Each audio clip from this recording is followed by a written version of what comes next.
Hello friends, my name is Kajal और आप सभी का स्वागत है मेरे चैनल पर। और आज के इस वीडियो में हम डिस्कस करने वाले हैं यूपीडीएलएड फर्स्ट सेमेस्टर सब्जेक्ट साइंस। ठीक है, और आज के इस वीडियो में हम कुछ ऑब्जेक्टिव क्वेश्चन डिस्कस करेंगे जिसका आंसर आप सभी को करना होगा। ठीक है, तो चलिए फ्रेंड्स शुरू करते हैं। तो सबसे पहला आपका प्रश्न है कि प्रकाश संश्लेषण की क्रिया होती है ऑप्शन ए पौधे में, ऑप्शन बी जंतुओं में, ऑप्शन सी कवकों में, ऑप्शन डी विषाणुओं में। कौन सा सही होगा बताइए। जी हाँ फ्रेंड्स, बिल्कुल सही। यहाँ पर आपका जो राइट आंसर हो जाएगा वो हो जाएगा पौधों में। ठीक, अगला आपका प्रश्न है कि प्रकाश संश्लेषण का उत्पाद है ऑप्शन ए मंड starch, option B oxygen, option C और तथा व दोनों, ऑप्शन डी सूर्य का प्रकाश। क्या लग रहा है इसमें से कौन सा सही होगा कि प्रकाश संश्लेषण का उत्पाद है? 4 ऑप्शन है, जल्दी से बताइए। तो देखिए फ्रेंड्स, यहाँ पर आपका हो जाएगा कि जो उसका प्रकाश संश्लेषण का उत्पाद होता है वो होता है मंड यानी स्टार्च और दूसरा होता है ऑक्सीजन। इसलिए यहाँ पर स आपका राइट आंसर हो जाएगा। अगला आपका प्रश्न है कि 24 की मानव शोषण करता है ऑप्शन ए नाक द्वारा, ऑप्शन बी फेफड़ों द्वारा, ऑप्शन सी गलफड़ों द्वारा, ऑप्शन डी ये सभी। क्या लग रहा है आपको, मानव शोषण करता है किसके द्वारा? क्या नाक द्वारा, फेफड़ों द्वारा, गलफड़ों द्वारा या फिर ऑल ऑफ दीज? कौन सा सही होगा? ए सही होगा, बी सही होगा, सी सही होगा, डी सही होगा? बिल्कुल सही। इसका जो राइट आंसर हो जाएगा वो हो जाएगा फेफड़ों द्वारा, यानी मानव शोषण करता है किसके द्वारा? तो फेफड़ों द्वारा। 25 प्रश्न है कि पौधे श्वसन क्रिया में कौन सी गैस लेती है? Option A carbon dioxide, option B oxygen, option C nitrogen, option D carbon monoxide. यानी बहुत ही इजी प्रश्न है, आप इसको बहुत ही आसानी के साथ कर सकते हो। ठीक है, तो आज फर्स्ट टेस्ट है तो इसलिए साइंस का, तो इसलिए हमने बहुत इजी प्रश्न लिए हैं। तो पौधे श्वसन क्रिया में कौन सी गैस लेते हैं? बिल्कुल सही।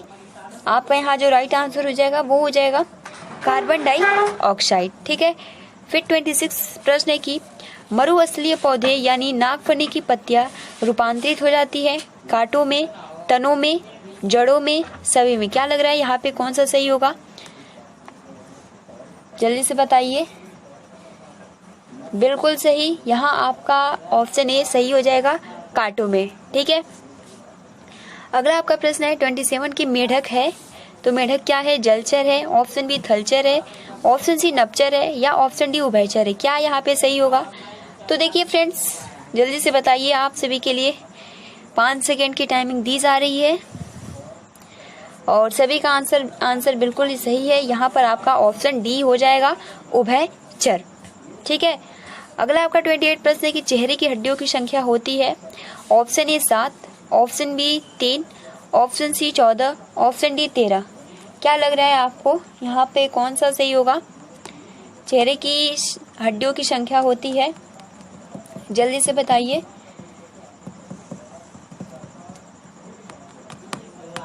तो बिल्कुल सही, यहाँ पे आपका जो हो जाएगा वो हो जाएगा 14। ठीक है, 14 यहाँ पे सही आंसर होगा। अगला आपका प्रश्न है कि कंडरा जोड़ती है ऑप्शन ए हड्डियों को हड्डियों से, ऑप्शन बी पेशियों को पेशियों से, ऑप्शन सी तंत्रिका तंत्र की पेशी से, ऑप्शन डी पेशियों को हड्डियों से। क्या होगा यहाँ पे राइट आंसर? जल्दी से बताइए।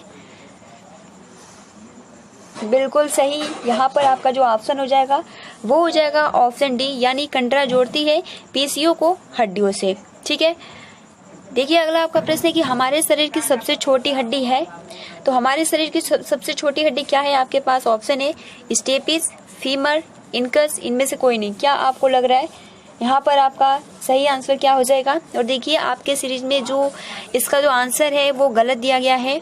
हमारे शरीर की सबसे छोटी हड्डी क्या है? जल्दी से बताइए। बिल्कुल सही, हमारे शरीर की जो सबसे छोटी हड्डी है वो है स्टेपिस और सबसे बड़ी है वो है फीमर। ठीक है, अगला आपका प्रश्न है 31 की निम्न में से कौन सा रोग विटामिन की कमी से होता है? अपूर्णता रोग, कैंसर, टीबी, इनमें से कोई नहीं। मतलब कि इसमें कौन सा ऐसा रोग है जो विटामिन की कमी से होता है?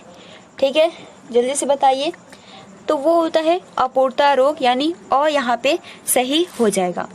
अगला आपका प्रश्न है कि 1 गज बराबर होता है option A 5 foot, option B 4 foot, option C 3 foot, option D 2 foot. क्या लग रहा है आपको कौन सा सही होगा?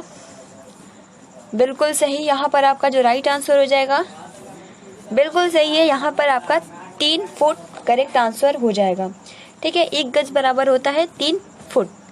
अगला आपका प्रश्न है कि भूमि से जल एवं खनिज लवणों का अवशोषण करती है तथा पौधों की भूमि में स्थिर रखती है। क्या? ऑप्शन ए जड़, ऑप्शन बी तना, ऑप्शन सी पत्ती, ऑप्शन डी सभी। क्या होगा यहाँ पे राइट आंसर? आपके सामने टाइम है 4 और 5 सेकेंड। बिल्कुल सही गाइस, यहाँ पर आपका जो राइट आंसर हो जाएगा वो हो जाएगा जड़, क्योंकि जड़ ही है जो भूमि में जल एवं खनिज लवणों का अवशोषण करती है तथा पौधों को स्थिर रखती है। ठीक है, तो यहाँ पर आपका जो राइट आंसर हो जाएगा वो हो जाएगा जड़। अगला आपका प्रश्न है कि जल तथा खनिज लवणों का संवहन करता है। Option A xylem, option B phloem, option C cambium, option D इनमें से कोई नहीं। क्या होगा यहाँ पे राइट आंसर? जल तथा खनिज लवणों का संवहन कौन करता है? जल्दी से बताइए। तो वो हो जाएगा आपका जाइलम। ठीक है, और यहाँ पे करेक्ट आंसर हो जाएगा। अब देखिए अगला आपका प्रश्न है कि भोज्य पदार्थों का संवहन करता है। Option A xylem, option B phloem, option C cambium, option D ये सभी। क्या होगा यहाँ पर आपका आंसर कि भोज्य पदार्थों का संवहन करता है? जल्दी से बताइए। बिल्कुल सही, यहाँ पर आपका राइट आंसर हो जाएगा बी। ठीक है, अगला आपका प्रश्न है कि पौधप्रथम जो कि पत्तियों का रूपांतरण है होता है पाया जाता है मटर में, सरसों में, नीम में, मक्का में। कौन सा सही होगा? बिल्कुल सही, मटर। हमने डिस्कस भी किया था परसों।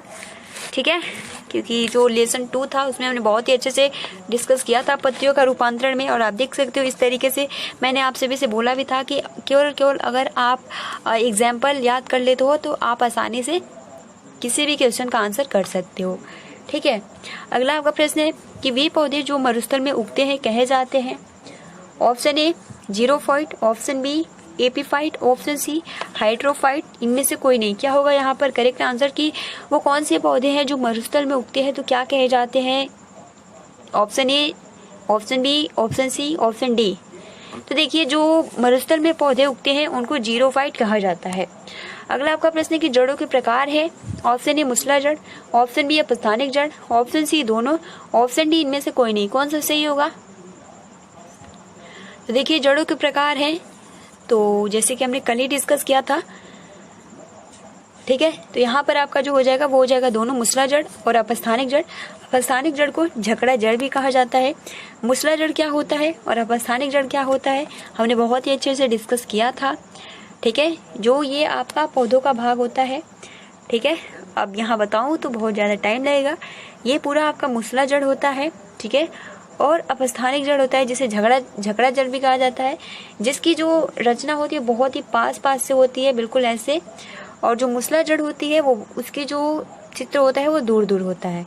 ठीक है, अब देखिए 39 आपका प्रश्न की पौधों की कोशिका भित्ति बनी होती है। ऑप्शन ए सेलुलोज से, ऑप्शन बी काइटिन से, ऑप्शन सी दोनों से, ऑप्शन डी में से कोई नहीं। क्या होगा यहाँ पे राइट आंसर?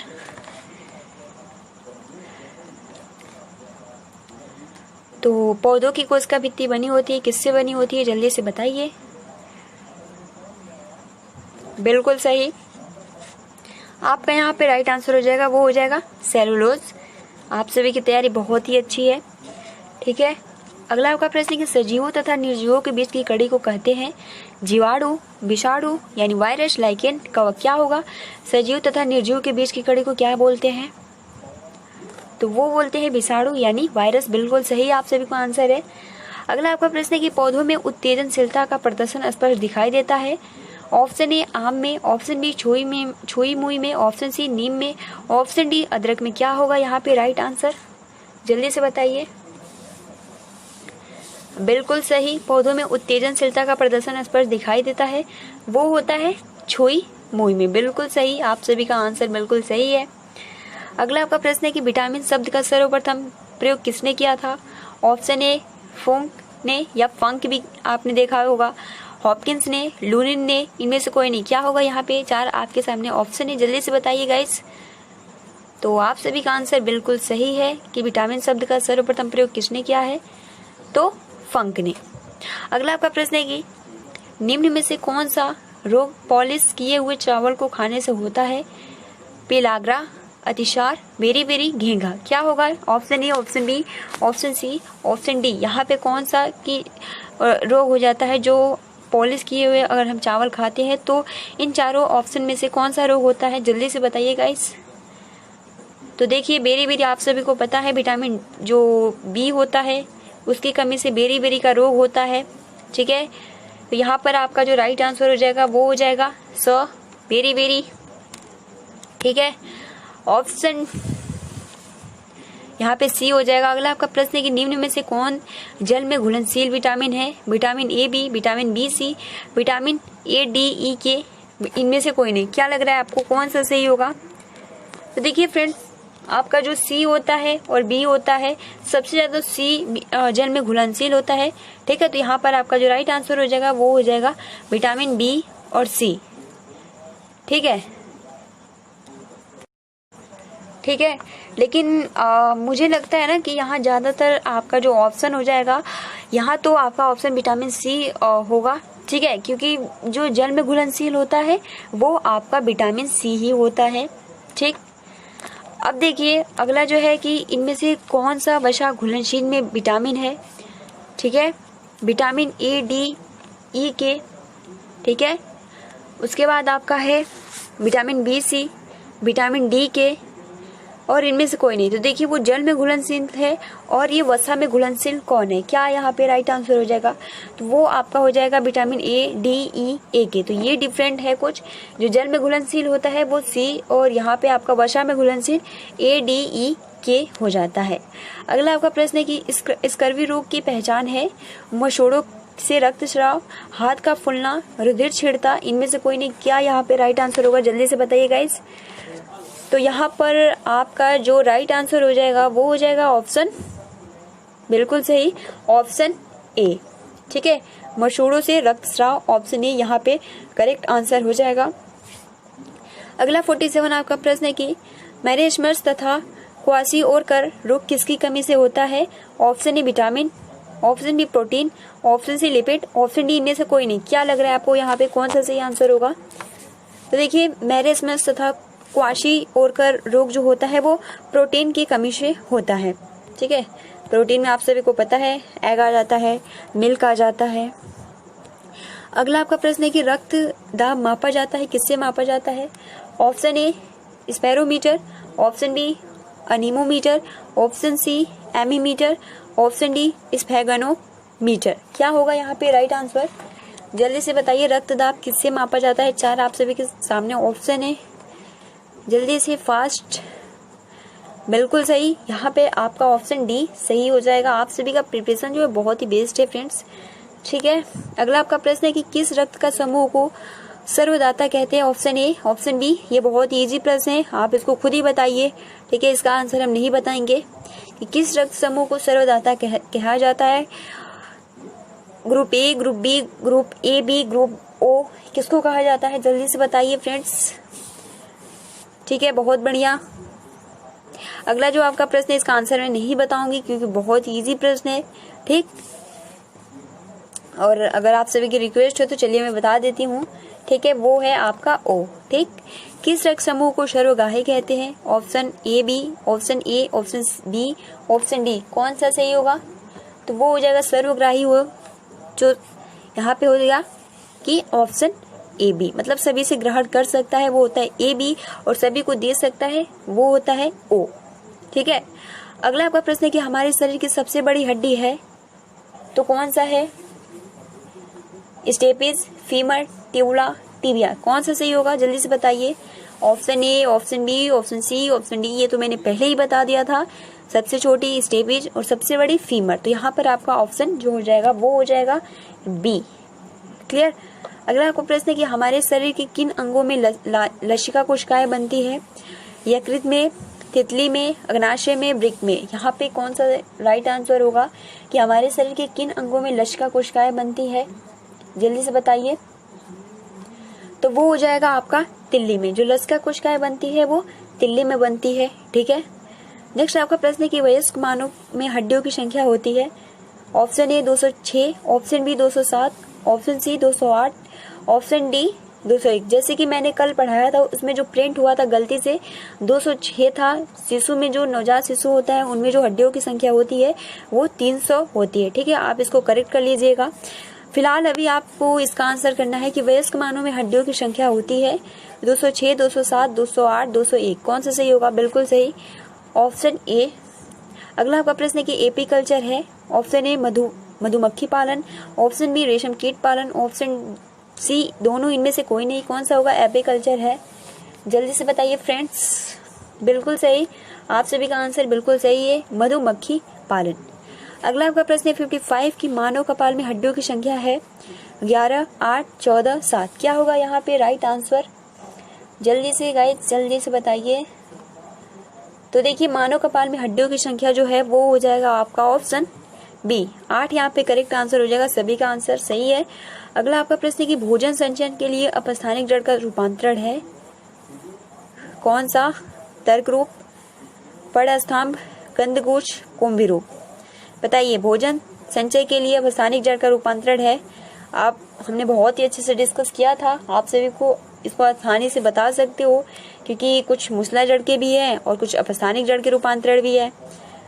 बिल्कुल सही, यहाँ पे आपका हो जाएगा कंद गुच्छ, और जो है वो तर्क रूप, कुंभी रूप, ये सभी क्या है आपके मूसला जड़ के रूपांतरण है। अगला आपका प्रश्न है कि पत्तियों द्वारा कायिक परिवर्धन होता है ब्रायोफिलम में, वेलेस्नेरिया में। आज हमने डिस्कस भी किया था पत्तियों द्वारा, कल बहुत ही अच्छे से डिस्कस करेंगे। ठीक है, कायिक परिवर्धन क्या है, ठीक, और लैंगिक जनन का प्रकार है जो 5 प्रकार का होता है, मुकुलन, विखंडन, ये सभी बहुत ही अच्छे से हमने आज के इस वीडियो में डिस्कस किया था। तो देखिए आज इसका जो सही आंसर हो जाएगा वो हो जाएगा आपका ब्रायोफिलम। ठीक है, और ये 2015 का पूछा हुआ प्रश्न है। अगला आपका प्रश्न है कि कोड का मात्रक है मोल, स्टेडियम, एम्पियर, रेडियन। क्या होगा यहाँ पे राइट आंसर? जल्दी से बताइए गाइस।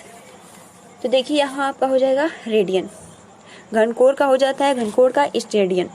अगला आपका प्रश्न है कि कौन सी घटना गुरुत्व का उदाहरण नहीं है? पेड़ से पत्तों का गिरना, उछाले गए बॉल का धरती पर गिरना, समतल पर गाड़ी का धकेलना, पहाड़ से पत्थर। देखिए ऑप्शन सी यहाँ पे गुरुत्व का उदाहरण नहीं है। ठीक है, यहाँ पे सी आपके करेक्ट आंसर हो जाएगा। लास्ट आज का प्रश्न है कि उपापचय की क्रिया कितने प्रकार की होती है?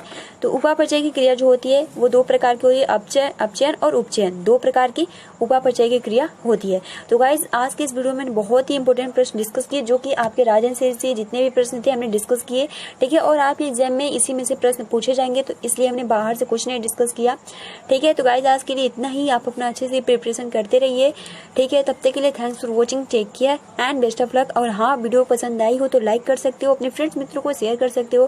Thanks for watching, take care and best of luck.